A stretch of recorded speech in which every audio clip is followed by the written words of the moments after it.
Gregory Levine, and we're giving away a free drink. Then we'll go right into the second half, starting off with Frank. Right now, please welcome to the stage the very funny John Savoy!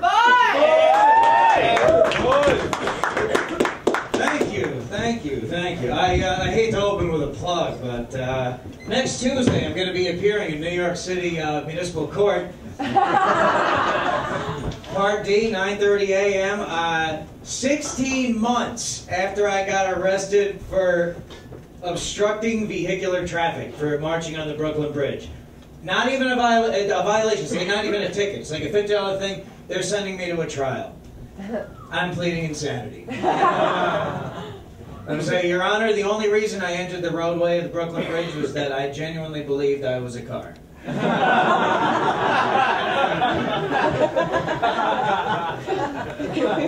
Those cops showed up with the orange nets. My girlfriend got nervous and said, "It's okay, honey, get in."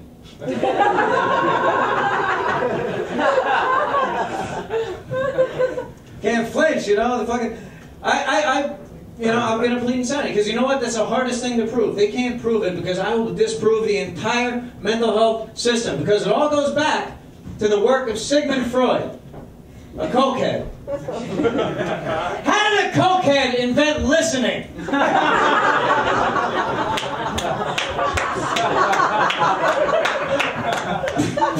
I rest my fucking case. You take away the Austrian accent, that's every cokehead you've ever talked to. He didn't stumble on anything, that's nothing new, he didn't figure anything out. It's like, oh, you know, you ever think that like your dreams, they really like mean things about yourself that you don't even know that you know about yourself? Like I'm having this sleep, like I'm falling, oh, you know, I'm falling, I'm trying to run away, but I can't. You ever want to fuck your mother?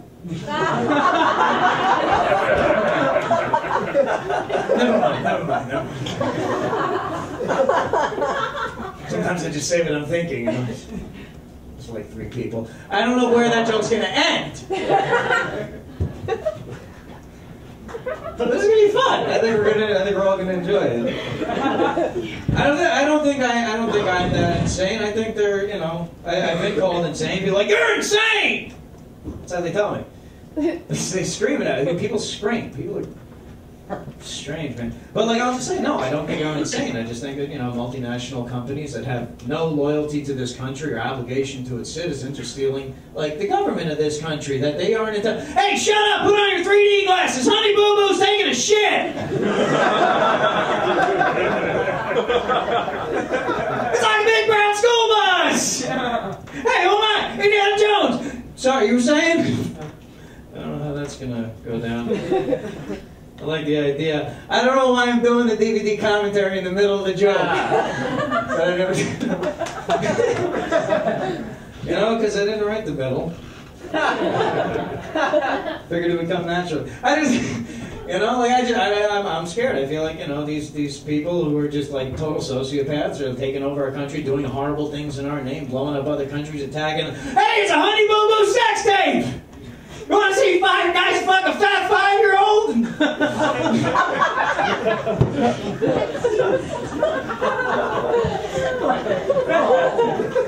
I refuse to know what Honey Boo Boo is, so this doesn't affect me. I don't know what it looks like, so it's not...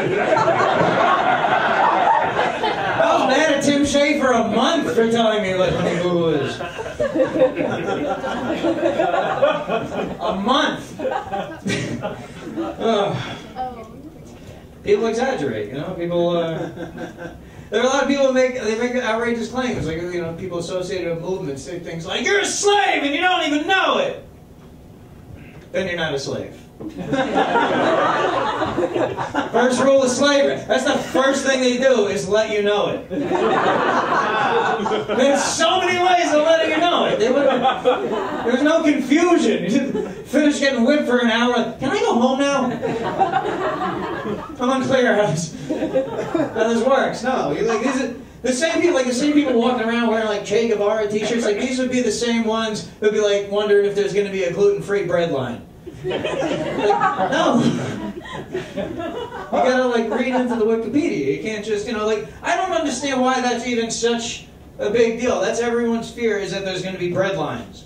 And there's going to be lines for everything. You have to wait in line for... If you do anything else, How many people are waiting in line right now on this fucking... You're waiting in line, you're sitting here waiting in line, listening to my bullshit, waiting your turn for something. You get up, you wait in line for the fucking ATM, to wait in line to get the coffee, to wait in line for the bathroom to take a shit, to wait in line to go to work. Like, all you're doing is waiting in line for that ride called the human experience. Which is just a long line to nowhere. Like, what's the difference? Why do you care?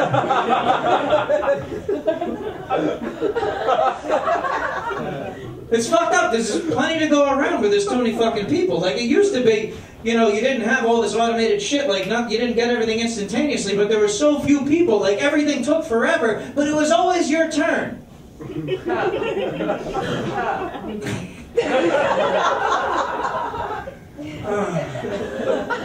me say something. I'm gonna try that joke of human speed, see if it fucking makes sense. So. Been a weird month. Shit, what else happened? Can't do 30 stuff anymore, I'm 31. That's a useless fucking age, isn't it? Nobody's excited about that, not even me. I'm just gonna let it go. For a year, I'm just gonna kill time. I'm just gonna pass the time. Nothing but Memphis about that. Oh shit, is Big Brother watching? Rob, is that, Oh, good. See, a lot of people worry about Big Brother. I don't worry about Big Brother watching over us, all the cameras everywhere. What I worry about is what we do have, is Little Sister. See, Little Sister just runs around innocently, playfully, snapping pictures, fucking everything. Then tags you in it. If you Facebook location tag me, I will treat you like the government agent you don't even realize you are.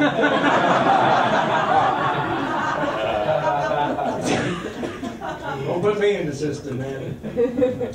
Alright, in the system. What am I talking about? System.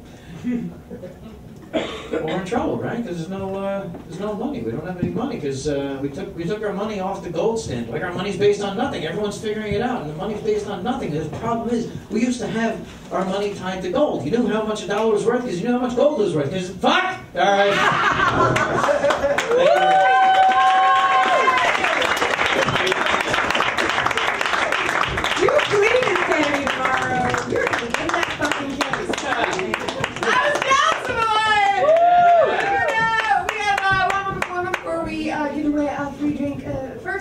Of the evening. Then we're going to go right into the second half with Frank. Right now, please welcome to the stage, I believe his very first time here, right?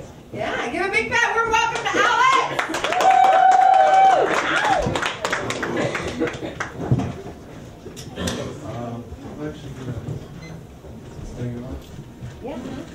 I'm actually going to defer my slot. Somebody in town very close to me, and I was going to do a monologue that she introduced me to, and I can't because it's hers.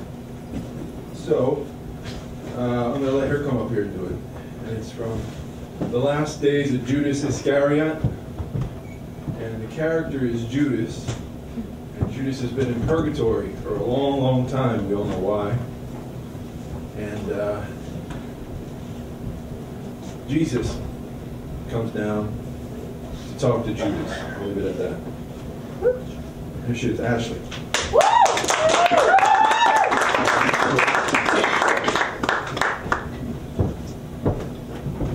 So I'm nervous.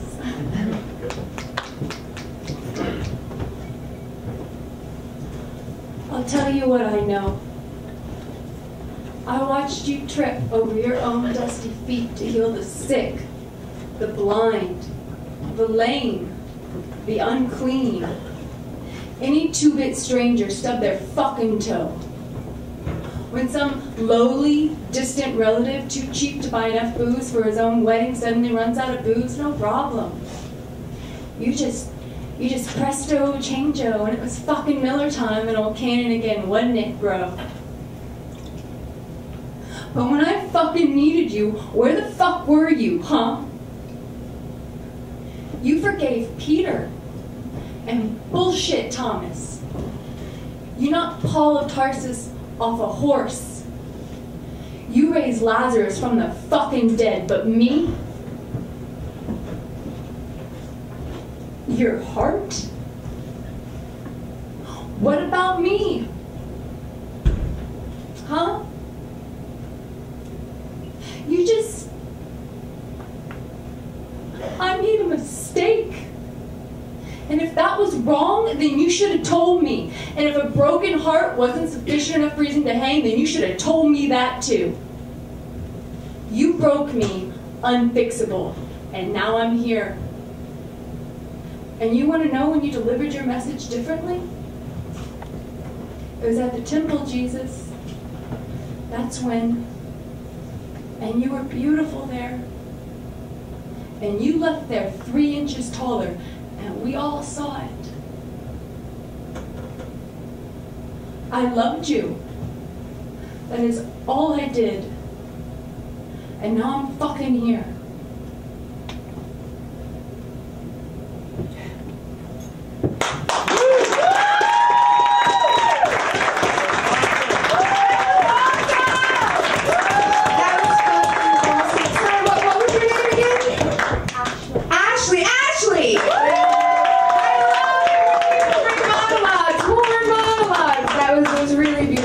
And I hope you come back and do another one, yeah?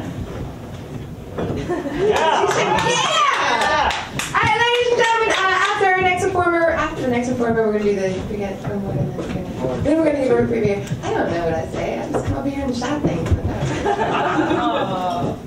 Alright, so people want a free beer, right? Yeah. Yes! Okay, it's gonna happen right after, guys. It's been doing the door all night. Please welcome Gregory Levine!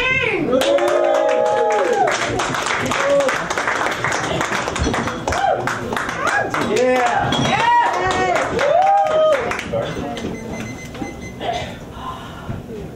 It's nice and warm in here. This is how the other half lives.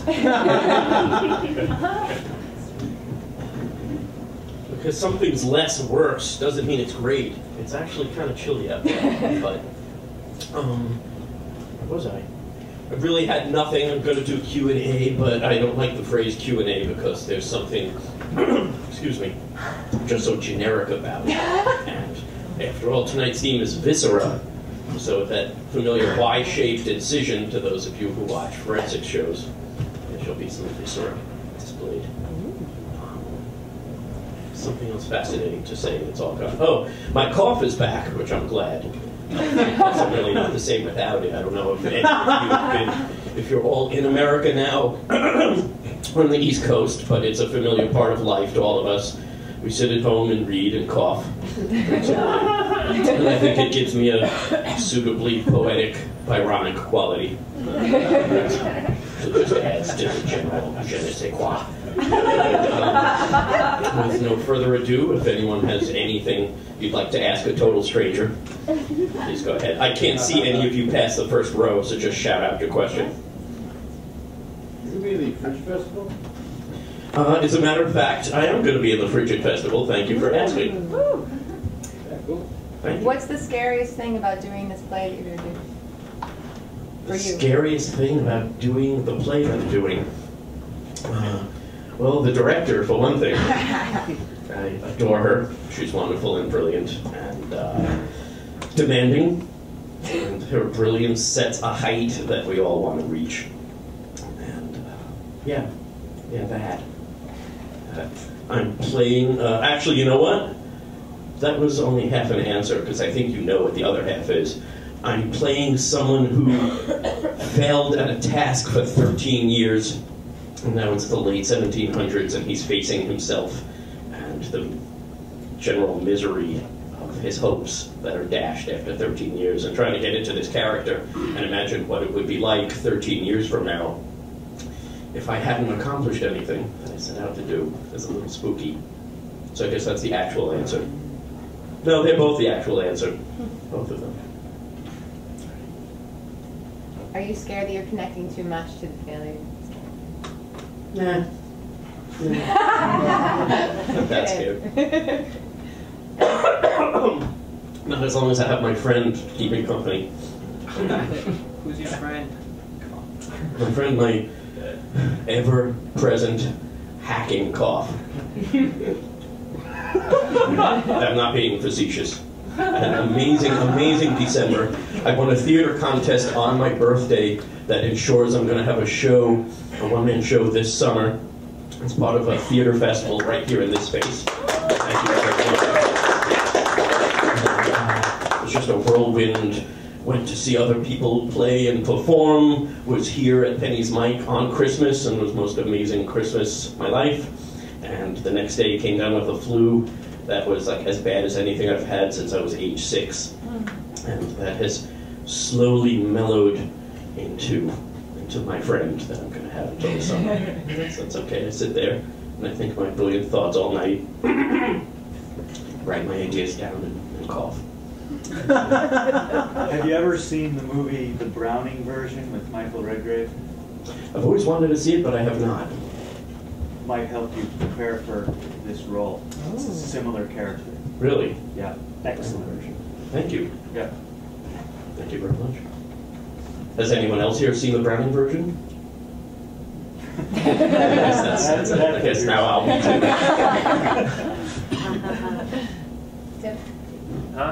What do you think of titles? Like, should we suspend our titles, or is it more pertinent to ask, like, what are you really talented at beyond like what it is that you are? You know. What am I really talented at beyond what it is that I am?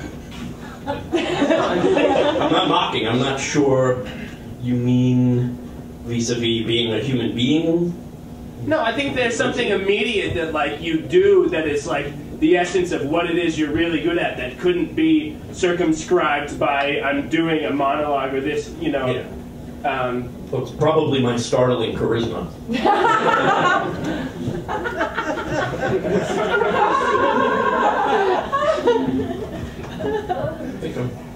No, it's pretty good. It's pretty nice. Thank you. He's known me for quite some time, actually. We've known each other for about 2 years now. Yeah, Interesting. yeah. Which I'm sure is fascinating to the rest of you. I have a question. I'm curious about your mustache, and I would like to know more about it. Are there any specifics? It's a really broad topic. How old were you when you first mustached? It's really old. I was about 23. The same year I lost my virginity. And I got finally...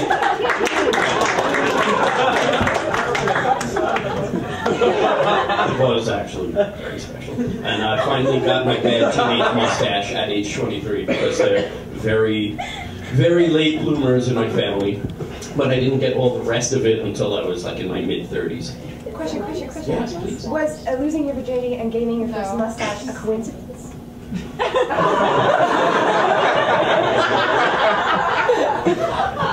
Probably not. Yeah. I'll never know for sure, I guess. There's some kind of hideous medical experiment after I'm dead, but that's probably closely. I also played a lot of ice hockey that year. What was her name? Her name was Vanessa. Oh, for me too! Oh my god!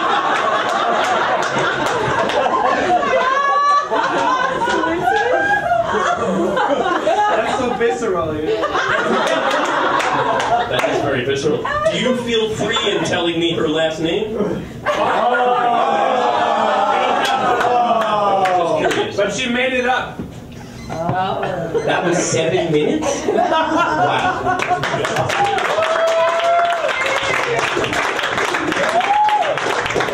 I love Q&As. It's your first time here. Q&As are fun. We learn a lot about each other, including who we slept with. Coincidences? I don't know. Who wants a free beer? Alright! Okay, here's what's going to go down. Our house band is going to play a couple notes, and the first person to scream out the correct title of the song will win the beer, yes? Yeah. Alright, are we ready? Ready. Alright!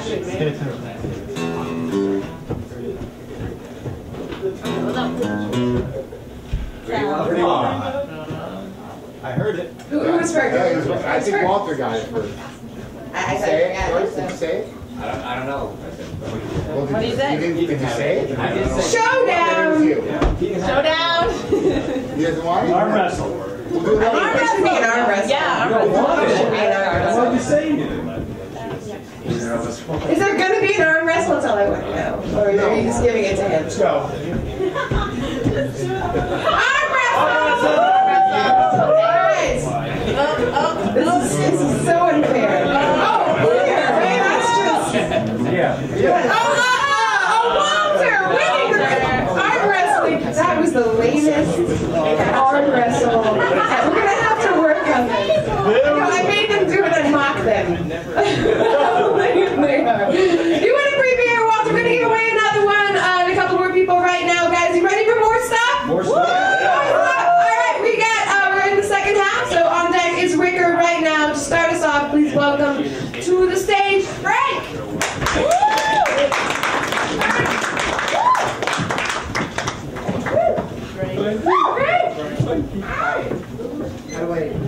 Squeeze! Hello. Hello. This is my first time. Oh, welcome! All right, let's get started. Who here has a beard? Woo! I can't see anyone with a beard. Yeah. All right. I didn't always have a beard. Well, obviously, I wasn't born with this beard. Could you imagine? Oh, my baby! Can I have it? Oh, thank you! Oh, let me see your... Oh, no! It has a beard on it! Oh, Jesus! Jesus? The best part about having a beard is going to other places and seeing other beards like this. Like tonight, right? Isn't this fun? Look at us, look at us. Beard Brothers!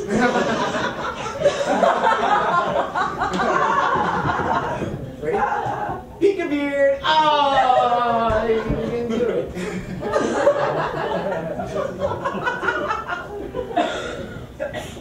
When you have a beard and none of your friends have a beard, you become the guy with the beard. Hey, you know those guys we met last night? Yeah, they were freaking cool. Yeah, this really cute one again. Was it backwards hat with a t-shirt and sneakers guy? Hell, no. Was it dude guy? Dude, ha, dude, ha. No, it wasn't him. Oh my god, it was beard guy.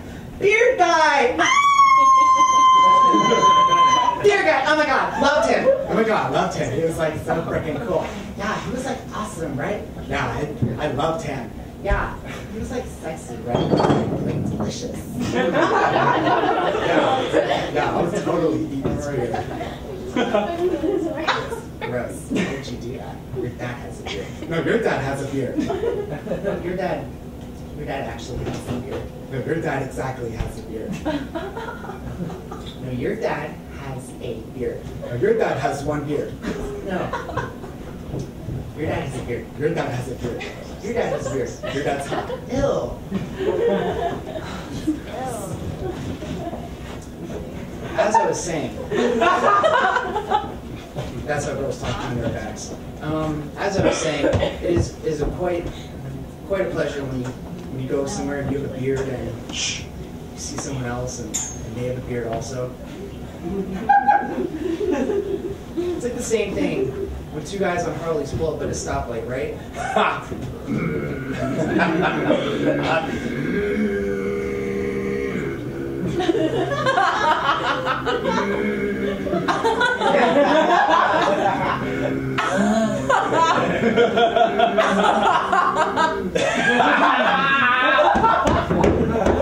They're instantly friends. Right? Not even in the same gang.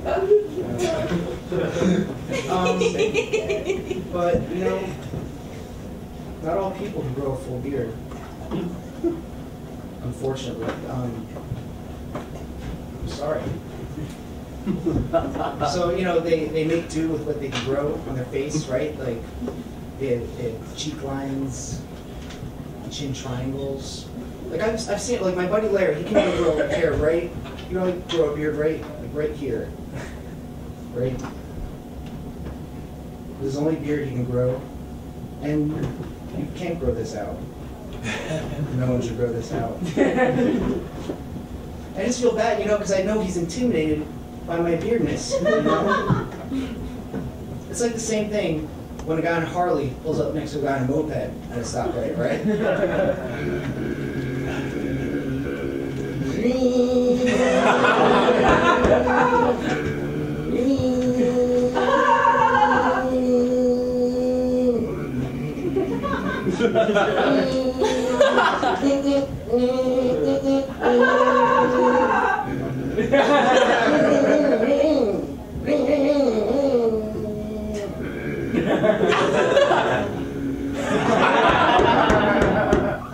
Thank you, I'm Frank.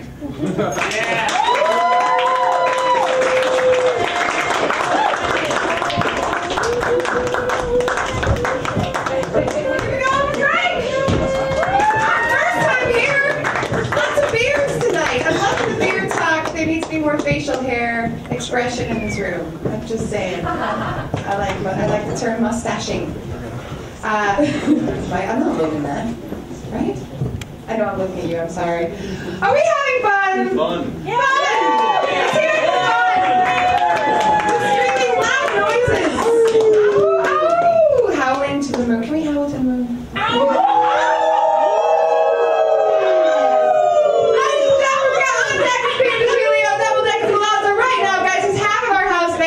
Show without him. Please welcome Dan Ricard!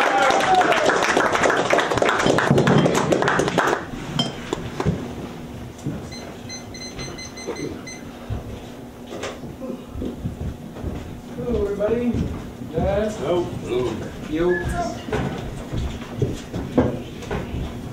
We're doing a song that is very new, so new that I may not remember all the words. But I hope you forgive me if I do forget them. And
How y'all doing?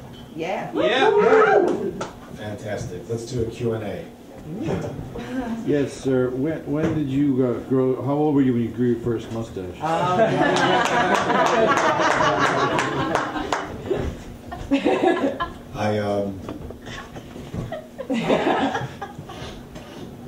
First real mustache? Yeah. All right. I think I was about 20. It was a full beard. Like I was doing a play in college, and the director, who was also a student, it was like a class where we did a play together. But he was like, you know, can you grow a beard for the role? And I'm like, I don't know, I'll try. I've never done it before.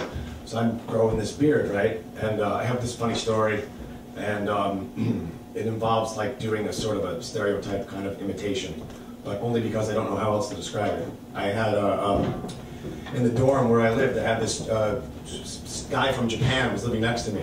He was a really cool guy. For the life of me, I cannot remember his name, but he was awesome. I lived next to him for like a whole 2 semesters. And I'm growing this beard for this part. It's kind of, you know, I'm young and it's a little bit, it's not quite full yet. I'm only like 20 years old, right? So a few days goes by and I see this guy in the hallway.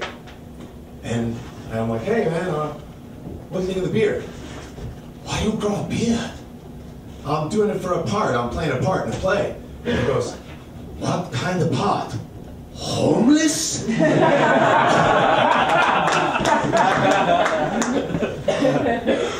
I was playing a retired Army general, actually. It was really weird. But okay, well, next. Best live concert. Ooh.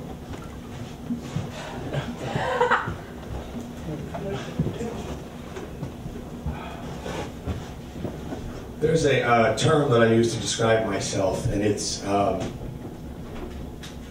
musically illiterate. Because for some reason there's a subculture in which people like kind of do nothing but like listen to music and go to concerts, and I don't understand what that's like because I just don't do it. I've been to concerts, but very few. And like a good majority of them were Billy Joel and Huey Lewis and the News. So, yeah. What was I going to say? Oh, but I did go to this concert over the summer that was pretty cool. I can't remember the name of it. It was like Global something. It was a big charity event. And that's where I discovered the Black Keys. and they're awesome. And like I have a man crush on their drummer. What's his name? Do you remember his name? Patrick something. Patrick Carney. It's awesome. It's one of these. It's what's the lead singer's name? Dan Auerbach. Thanks, dude. So Dan Auerbach is the vocalist, guitarist, and then this guy Patrick Carney is the drummer, and that's it. There's only 2 guys in the band, right? And he's just this kind of weird, nerdy-looking guy with these big round glasses, and he's just when he's playing the drums, he's like, "God damn it, I'm playing the drums!" He's really dorky looking, but he plays the drums like he's in a fucking heavy metal band. It's awesome. Anyway. How long have you had that hat? This hat was a Christmas present from my girlfriend. So This year? yeah, it was not a month. Thanks. You want to see it's something cool? Watch this. Watch this. It's cold outside. It's cold outside. Boom, bam! Hey, cold more. Anyway, what's next? Did you have any New Year's resolutions? I sure did. Do you still have? I can tell you, I have many. One of them is I need to get back into doing voiceovers. And last weekend I took a 6-hour intensive voiceover class. So that was awesome. I met with an agent. An agent came and talked to us for a little bit, and that was cool. I think we continue to get some more training because I've been out of the game for 2 fucking years. So. Can you do a funny voice? Ooh. I can, but I do lots of funny voices. My voice is a little. I woke up like this on January 1st. So is it Wednesday now? Is it past midnight? This is day 30 of me sounding like this. And I've tried everything. It's ridiculous. Can you still sound like Doc Brown? Yeah, probably do a real good Doc Brown. What did I tell you? 88 miles per hour! If my calculations are correct, when this baby hits 88 miles per hour, you're gonna see some serious shit. All right, future boy. Who's president of the United States in 1985? Ronald Reagan. Ronald Reagan, the actor? Who's vice president? Jerry Lewis? Most Gene Wyman is Secretary of the Treasury, and Jack Benny is head of defense. Or whatever. I've had enough Panther jokes for one night. Good night, future boy. But Doc, the bruise on your head, I know exactly how that happened. You're standing on your toilet, you're hanging a clock, you slipped, you fell, you hit your head on the sink, and that's when you came up with the idea for the flux capacitor, which is what makes time travel possible.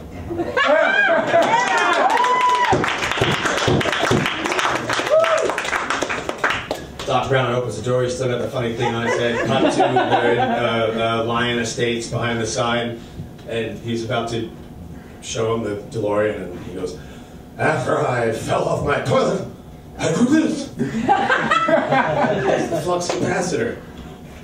Marty reaches in the window, turns it on. It works! I finally invented something that works! You bet your ass it works.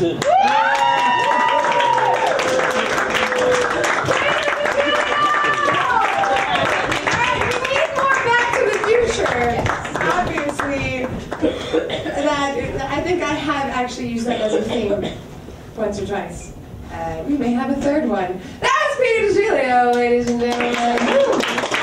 We got a Walter Ego on deck. We got Jillian Thomas, Joe Yoga, Alabaster Rum, Mark after that. Right now, please welcome to the stage. He's the other half of our house band. And again, guys, these guys work so hard. Please give it up for Mike Palazzo!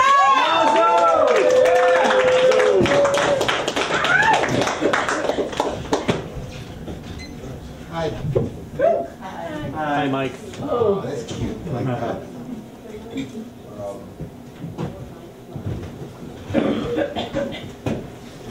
We don't have any possibility for singer-songwriter writing and singer-songwriter echo to make me sound better on the guitar. I can do that. You know what I'm saying? Like the, that's good. There we go. That means it's freak you out, dude.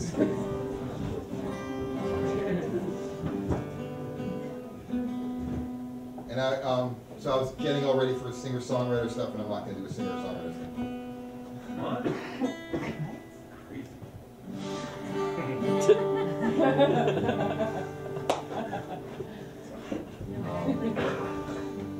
Normally, I would just come up and just start ripping into songs or something, and I'm just not feeling that tonight. What does Grandma Malazzo? Oh yeah, I have a character. People who don't come here, I have a character that I do sometimes. My grandmother, and she spits out some knowledge for you folks. I see we have some younger people right here. Can I bestow any knowledge upon you? Anyone else can make questions? That's okay. I don't want to give you the pressure. How do you get a girl to like?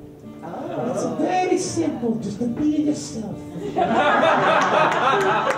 a handsome young man. No problem. You know, if she doesn't want you, she's got a problem. That's what I tell everyone. Be happy. My grandson, he comes to this place every weekend. I tell him, well, what are you doing here? Do they pay you? Well, no, not much. I mean, I get little. You know, something. It's not nothing to. Then why you go? Are you crazy? No, she never said that. She's dead. My grandma doesn't even talk like that. It's funny. I have one friend that knows me from way back, and he comes, hangs out here. His name's Todd Jackson, and one time I did that bit, and he comes out back, and he's like, "Your grandma doesn't talk like that." I'm like, "Don't blow up my spot, dude. just fucking around. Poetic license." Okay. So hopefully in the coming weeks, actually probably more like in July, but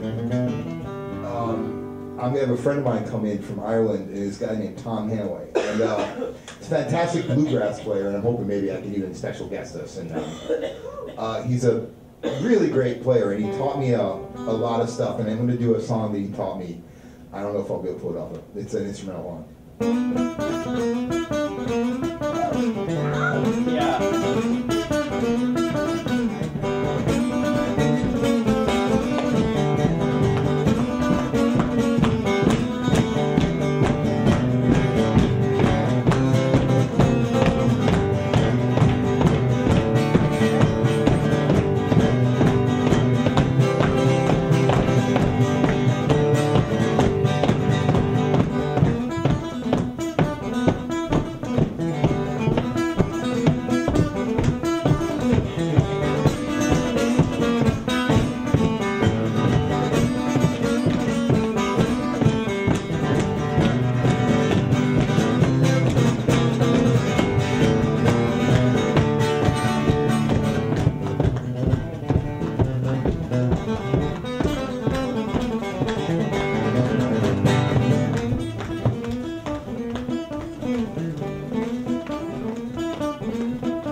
It's terrible.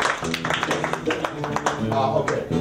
All right. And I do have a record coming out. And it's going to have that intro song. I wrote that intro song that I did before in the beginning. And it's going to have it on there. I swear it's coming out. You need more water, darling. It's okay. No, see, we can still do that, I promise you. It's okay.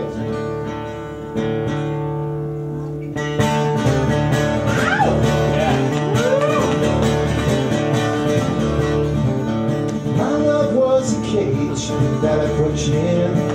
scratching with my fingernails until the walls get thin.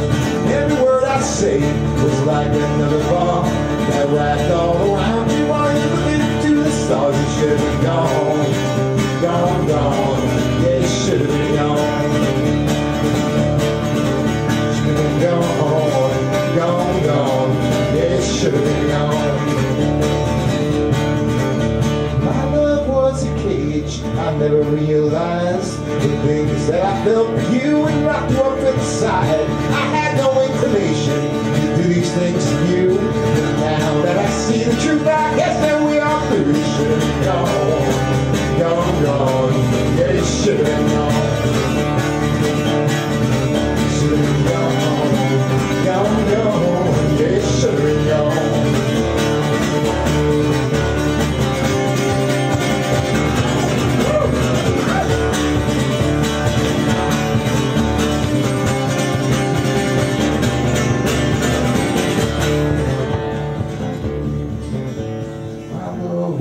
For you, I never realized the things that I felt for you and lock you up inside. I had no inclination to do these things to you, but now that I see the truth, I guess that we are through. You should have been gone, gone, gone. Yeah, you should have been gone. Should have been gone, gone, gone. Yeah, you should have been gone.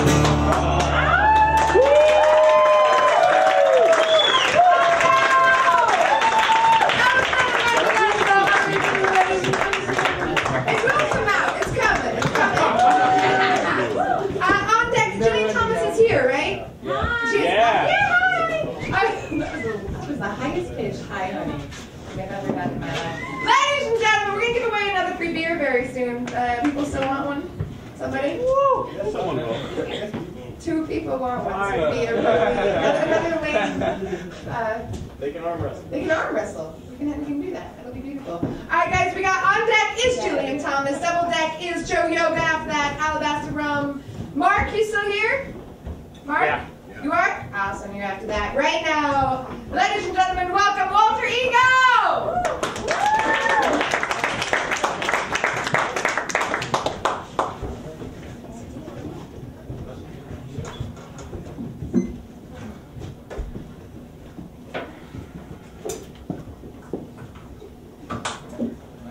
I got a new one, and I don't know if I'll be able to see this far, but just in case, my lyrics.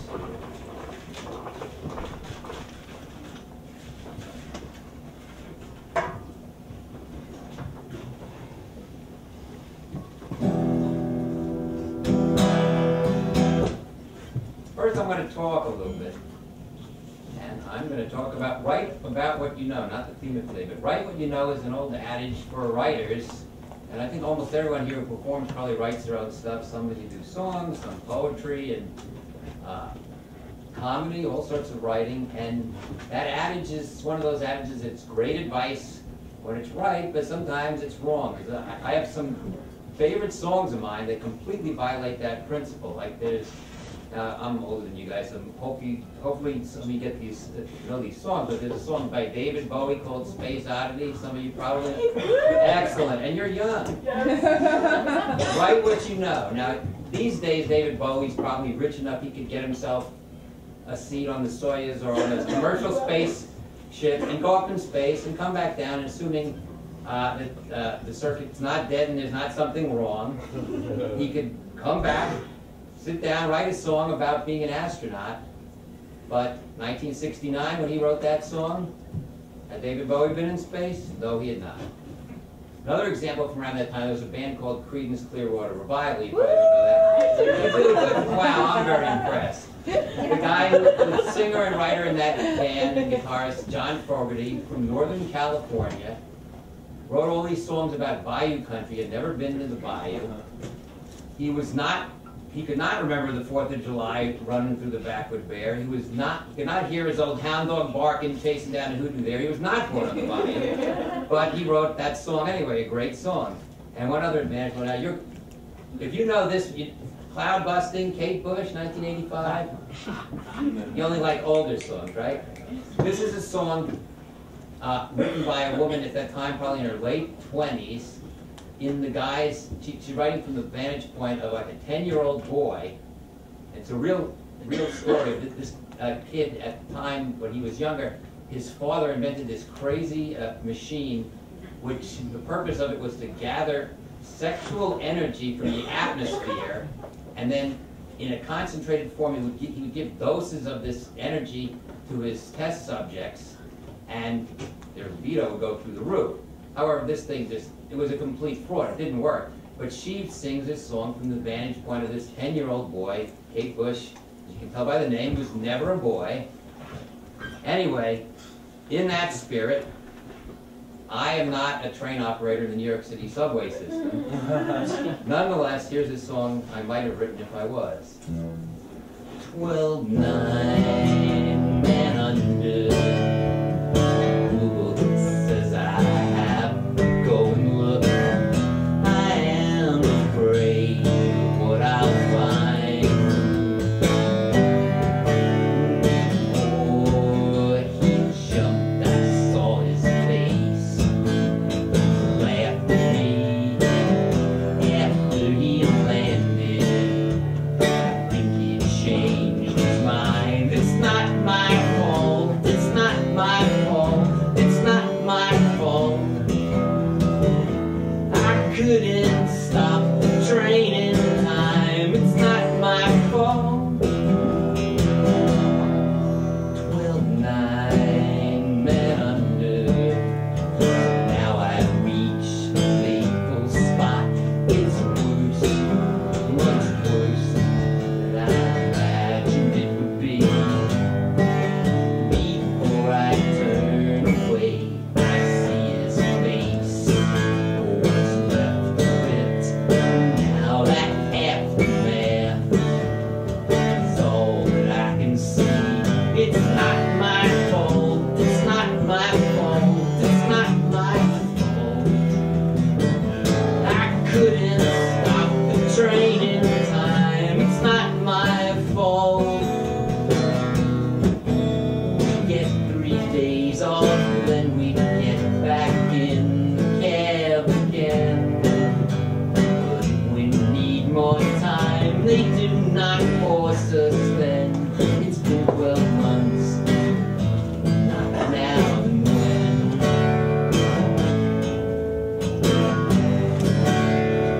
9 men under. Happens all night, every night. I'm still afraid of that place. Each time he jumps, I see his face. It looks familiar. It's my face. It's my face. It's my face. It's not my fault. It's not my fault. It's not my fault. It's not my fault. It's not my fault. It's not my fault.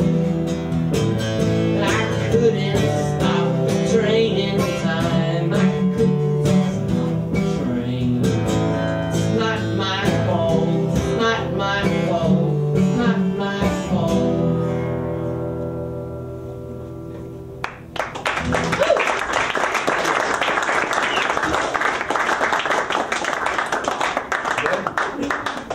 Thank you.